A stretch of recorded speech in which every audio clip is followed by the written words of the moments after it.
Hey guys, and welcome back to my channel. Fee here.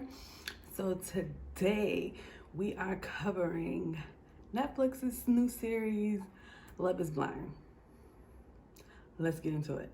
So basically, the show is a social experiment to see if love is really blind. And we all know it's really not.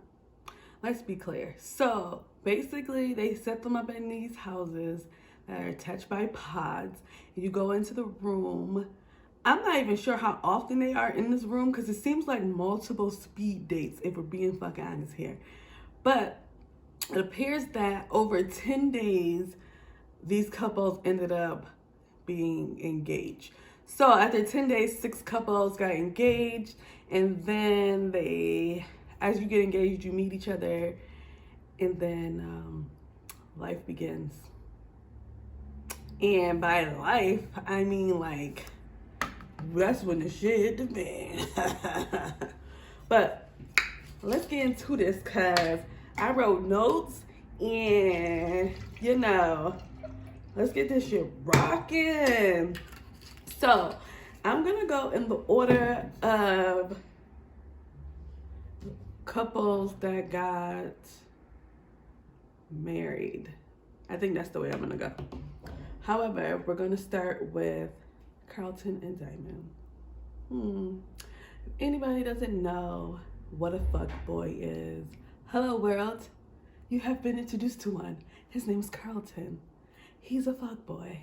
So Carlton decides to not tell Diamond during his pod time with her that he was bisexual.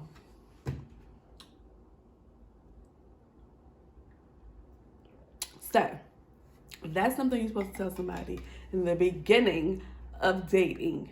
And then had the audacity to play the victim, like she was shaming him or discrediting his manhood because you dropped a fucking bomb on y'all fucking honeymoon.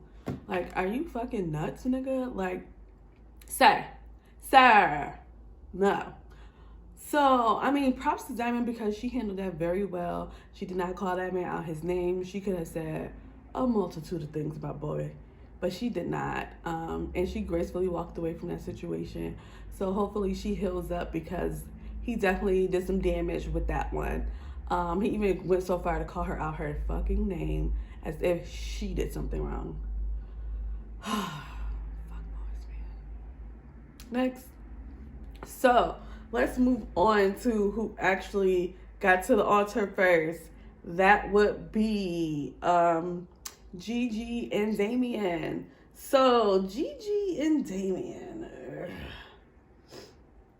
Okay, so I'm actually happy that Damien said no, because Gigi was doing way too much. If we actually look at the time frame that they were together, it was a total of 6 weeks. So in 6 weeks, you done took this man through an emotional roller coaster for no fucking reason, just to see if he could handle you. But let's just be clear. Guys can handle these emotional roller coasters when there's a reason. Like, you aren't giving him any reason for you to be acting like this. You just was like, today I'm gonna be crazy. Tomorrow I'm gonna be crying. Then, like, girl, grow the fuck up. I think she might have just been too young for this experiment. She wasn't quite ready for marriage. And she definitely probably just wanted a guy to, like, do what she says. Because she definitely was on the bossy side. I will say that about her.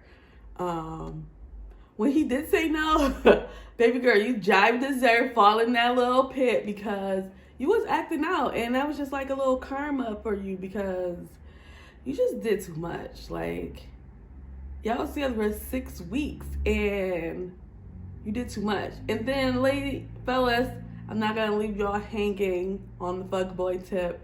She definitely was a fuck girl. Like, she then tried to become the victim, act like, I was doing this all for you. I'm sad.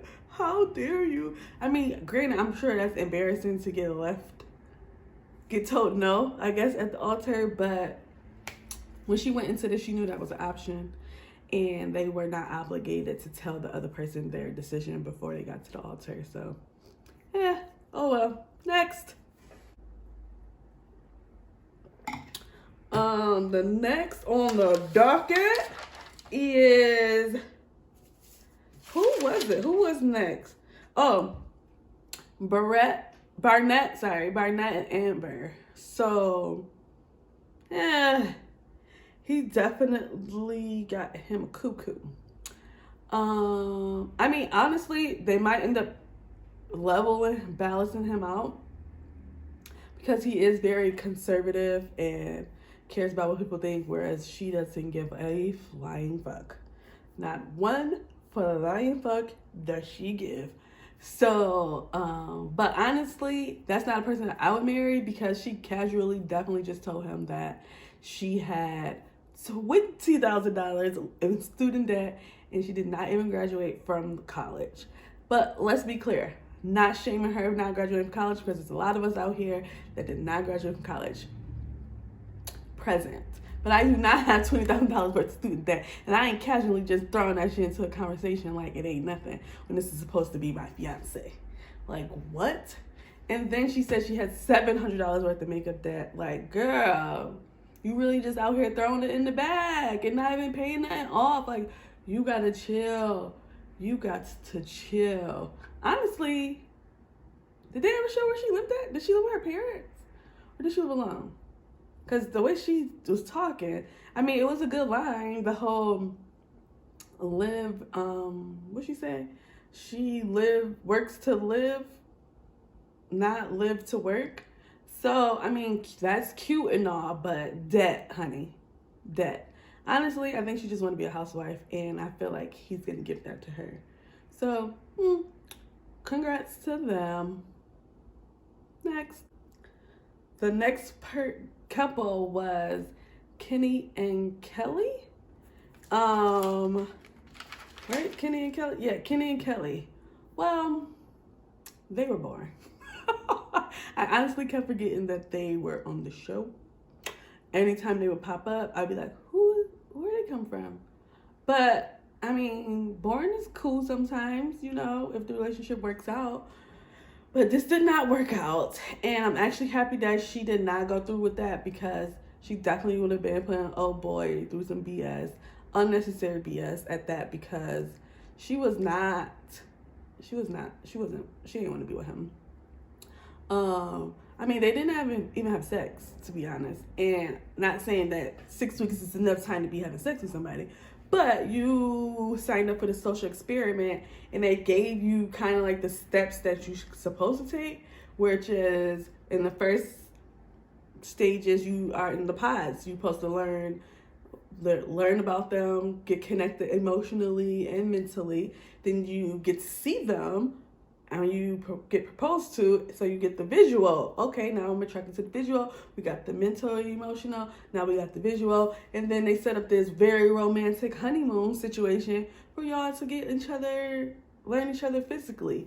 And the mere fact that she was like, nah, like, I'm not doing this, means like she wasn't really feeling buddy.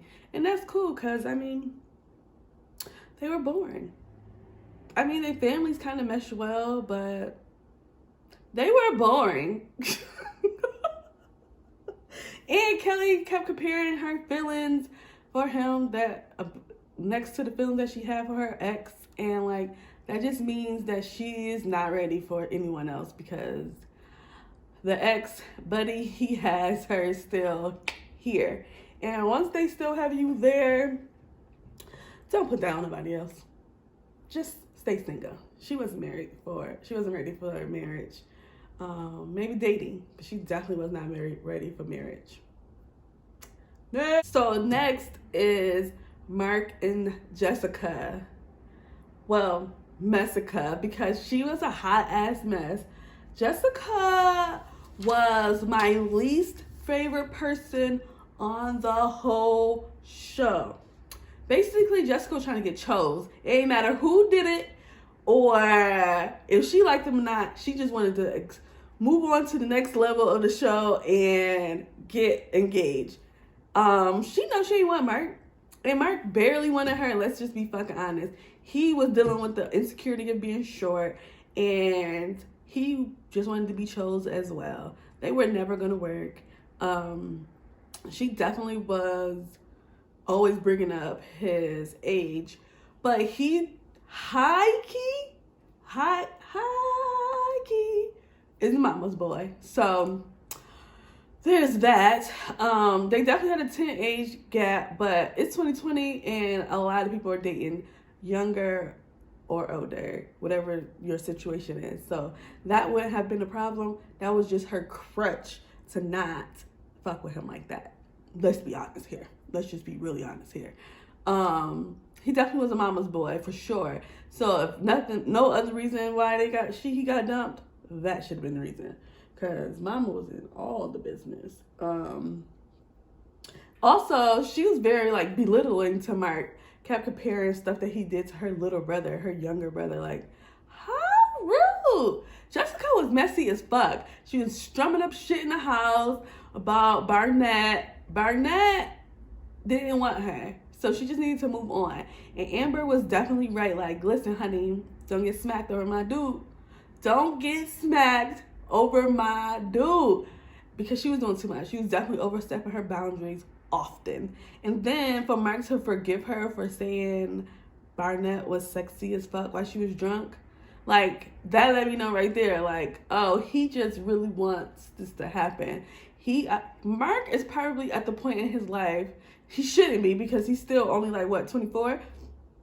But he thinks that his height is a problem, which it could be.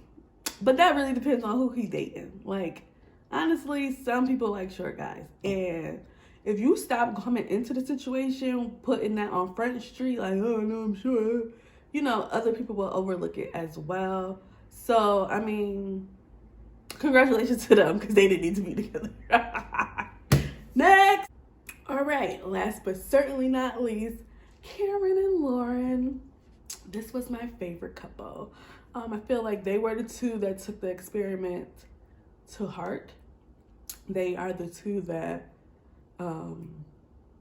actually opened up and let the experiment work. Granted, 1 out of 6 is great. Those odds are fucking great because I just knew none of them was gonna work out A1. Granted, people say yes. Some people are married, like Barnett and Amber as well. But Cameron and Lauren really took their time with this experiment. They kind of like followed all the steps. They weren't like putting up walls for the other person. Obviously, some things they need to work out that you can't just work out in 6 weeks. But they had all the important conversations. I just knew her dad, though, was about to like be a black dad. We all know how that is. And I feel for Lauren because this is her first time messing with a white guy. So obviously it's gonna be some like it's some things that might come up. But you know what? Shout out to Lauren because not only was she the only black girl in the finalist, but she was a real black girl. Baby girl went to sleep with Honey on the first night in her bonnet. Hello? Like, let's not fake the funk. Baby girl kept switching up the hairstyles. Listen, shout out to you, Lauren, because you ain't going there and start acting like, you know, the black girls that, you know, don't want to be black. But anyway, she went on there and she was her authentic self, and I appreciate that because a lot of girls do not go on there and do that. Let's be clear.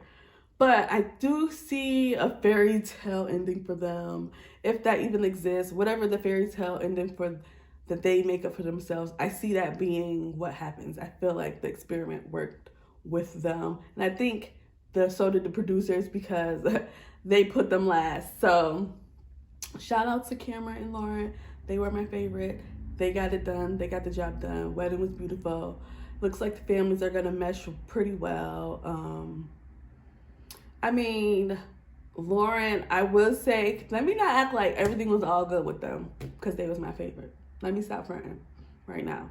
So Lauren definitely is dealing with, I call it independency syndrome, where us women, because I'm included, have been independent in taking care of themselves for so long and so well that it is hard to let it go. It is hard. I think that's really the only thing that she's battling with. I think she kind of got over the whole he's white and I'm black thing kind of early. And I think she only really battled that when she had to tell friends and family. But he's cool as fuck. Like, if I ever dated a white guy, it needs to be a guy like Cameron. Because he was with the shits. He was down. He didn't, turn his nose up at anything that was happening on her side. But they had really good communication skills. I think that's what it takes for this experiment to work.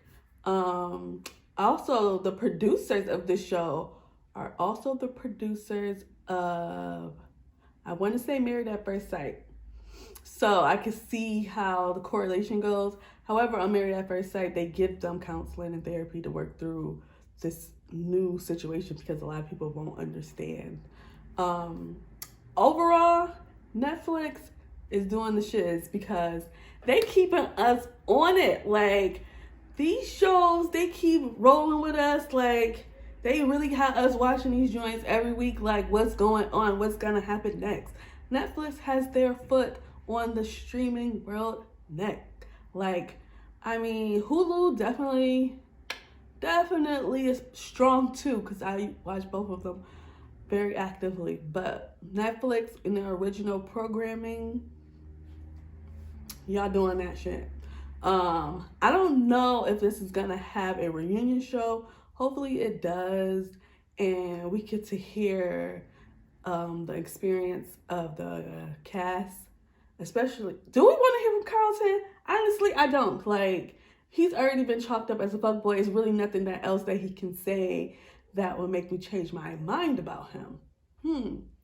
He was a top-notch fuckboy at that. Like, I know it's gonna be some bullshit with him when he started talking about how fine and cute he was, and hopefully she liked me even though she can't see how fly I am. Like, boy, please. Why did I go back there? Fucking Carlton. Anyways, this was a good show. And if you liked how I gave it up today about Love is Blind, the Netflix series that we've all been talking about, let me know in the comments. If you want me to review another show, let me know in the comments, because I'll do it. I'll watch it. I'll try my best. Like, Love is Blind, I had to binge watch it real quick and then get this out to y'all, because I definitely did not have weekly episodes to do with y'all. However, if I had time to do it, I would have definitely did the weekly. But I wanted to wrap it all up once the show was over, because doing a couple videos for each episode was doing too much. I mean, although Jessica Messy Ass gave us something to talk about every fucking week, but nonetheless, I'm off Jessica. This show was a good show. I watched it. Would I ever do that experience? Probably not. But maybe. Only because I am a mental engager. Like, if you are like having mad random ass small talk or really like nothing informative to speak on, I kind of like disengage. So on the aspect of getting to know somebody without seeing them is cool, but if I do see them and I don't like them, all that can be erased. Sorry, not sorry.